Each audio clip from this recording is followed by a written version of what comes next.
as we get into a game preview presented by Simply IOA. Number one, run the ball. It's been number one for the past, 7 weeks. Neither quarterback, whether it's Mike Glennon or Gardner Minshew, can succeed if he doesn't have a running game to slow down Khalil Mack and company. The big question is for the Jaguars running back, is he playing? Question mark. We're gonna rest him today. We'll come back tomorrow and do some stuff with him. And that's just, he wants to practice. That's the coach's decision.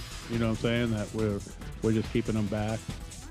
Because today is just a lot of walkthroughs. So, he wants to play. So, we'll get him out there on Thursday, see how he runs around. He's not limping, not doing anything like that. I feel good talking to him that he's going to play. If it is up to James Robinson, he will be on the field Sunday playing against the Chicago Bears. Number two is Make Mitchell. Trubisky can be good and he can be bad. Lately, he's been good. Pressure makes him bad. Defensive line. If you're listening, this is a way that you can get ahead on the Chicago Bears is pressure this guy. We've had comparisons all week from Mitchell Trubisky to Blake Bortles. So he's been heating up lately, but if you pressure him, you can force him into some mistakes. Number three, special teams. Something we haven't been talking about lately, but obviously an important part to every game.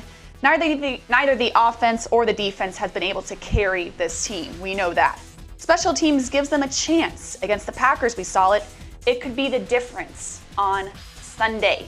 You go back up to big thing one, James Robinson, and Brian, you heard Coach Marone saying that if it's up to him, he will play, and credit to him because it could be very easy right now to sit down and nurse that injury, and credit to him if he's injured, but it sounds like no matter what, he wants to play.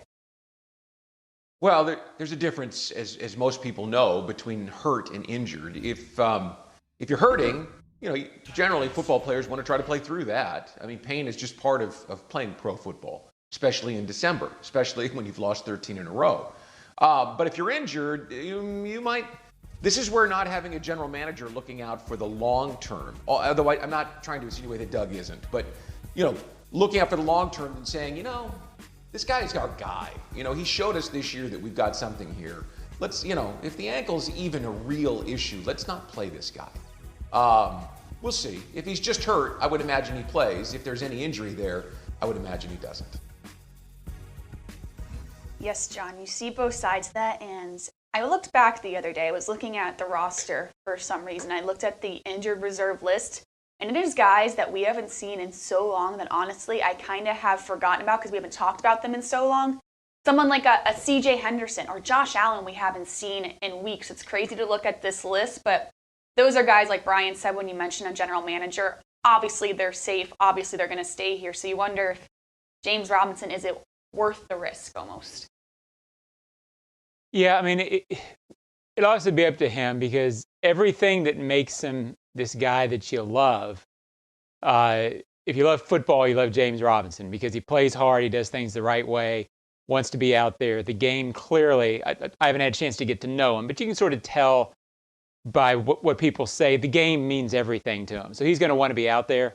I trust the trainers on this. I know a lot of the trainers, they're going to give Doug the best advice.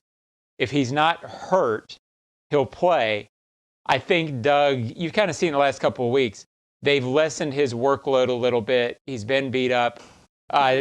Doug's going to have, he's not going to run the kid into the ground if he thinks he's hurt. So I would expect fewer carries from James Robinson, although I expect him to play. Absolutely. And we look at the Chicago Bears, and in big thing too, we mentioned Mitchell Trubisky, who has definitely been heating up. And Brian, that's basically the main reason that the Chicago Bears are heating up is when he plays good, the Bears play good. When he plays bad, they struggle. But he's been heating up, and their backs are against the wall, 7 wins, and they need a win to get into the playoffs. And that's not a team you want to face in December. Well, you choose your word. A caretaker quarterback, a system quarterback, a game manager, right? The Bears have talent on both sides of the ball, legitimate talent, in the receiving game, in the running game, rushing the passer. This is a good, solid football team, but they haven't gotten consistent quarterback play. Trubisky has come alive the last couple of weeks. They've won 2 in a row, but he has 8 touchdowns and only 3 turnovers in the last 4 games. So with him playing well, that lets guys like Allen Robinson and David Montgomery and Khalil Mack and the linebacking core, it lets those guys make plays. Look, they're a highly motivated team, and they've got their playmakers, right? Imagine if Khalil Mack wasn't on the field for them the last couple of weeks. How good would they be? Not that good. I mean, Jaguars without Josh Allen, not that good. This is Trubisky. If he comes in here and plays the game, and Todd Wash said yesterday that they were putting him in positions to succeed. They were rolling him out. They weren't asking him to stand in the pocket and throw the ball like Tom Brady or Peyton Manning. They were putting him in a position to do what he does.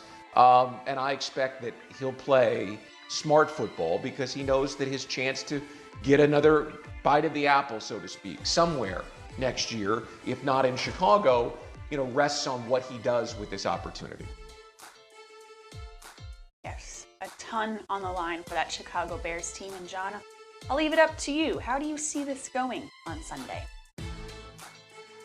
Well, I agree that Trubisky's the key. To me, if he doesn't turn it over, if the Bears don't turn it over, early, I think they win. And they may even be able to turn it over once and win. We saw that last week. The Ravens turned it over, and still it was over by halftime.